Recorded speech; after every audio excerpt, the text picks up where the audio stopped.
Valérie Valenstein, bonjour. Bonjour. Vous êtes journaliste au mensuel Le Particulier. Vous êtes intéressée ce mois-ci au logement et au risque de loyer impayé. Donc vous expliquez que ce phénomène avec la crise s'est accentué, que les propriétaires sont parfois obligés de dépenser jusqu'à 40 000 € pour pouvoir récupérer leur loyer. Donc vous expliquez aussi qu'il est heureusement possible de se garantir.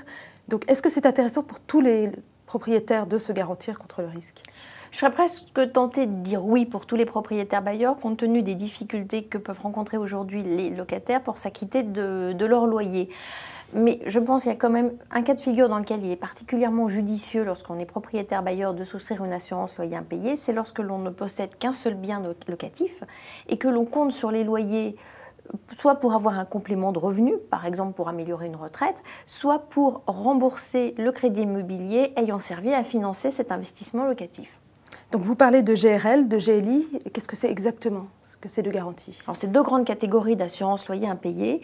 D'un côté, on a la GRL, garantie des risques locatifs, qui est un produit chapeauté par l'État et l'Action Logement, ex-1% logement, qui est un produit très formaté puisqu'il comprend un socle de 3 garanties minimales pour un montant de prime de 2,5%. Et sa spécificité, c'est de pouvoir assurer des locataires qui ne seraient pas assurables dans le cadre des contrats assurance loyer impayé classiques. Soit parce qu'ils ont une situation professionnelle précaire, parce que par exemple ils sont intérimaires ou en contrat à durée déterminée, soit parce que leur taux d'effort, c'est-à-dire le poids du loyer par rapport à leur revenu mensuel, excède 33%.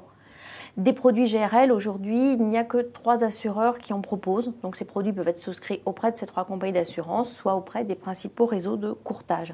Face à cela, on a les contrats GLI, garantie des loyers impayés.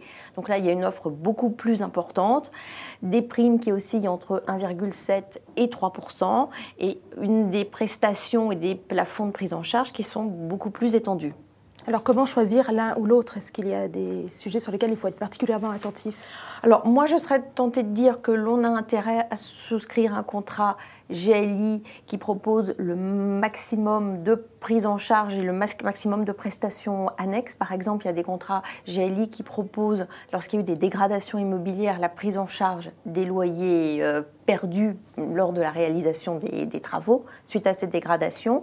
Il faut toutefois être vigilant sur un point, c'est que certaines de ces assurances GLI plafonnent le montant du loyer assurable.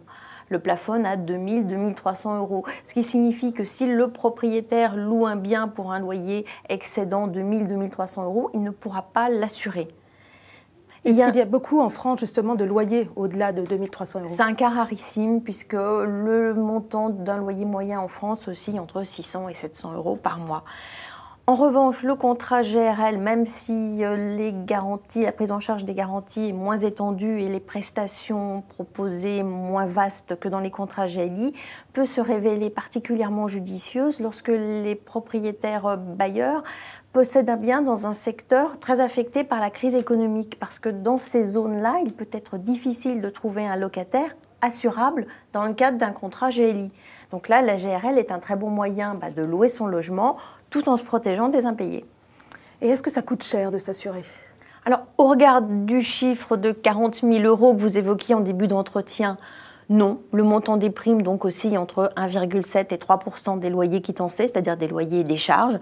Et ce qu'il faut savoir aussi, c'est que le montant de la prime est déductible des revenus fonciers. Je vous remercie.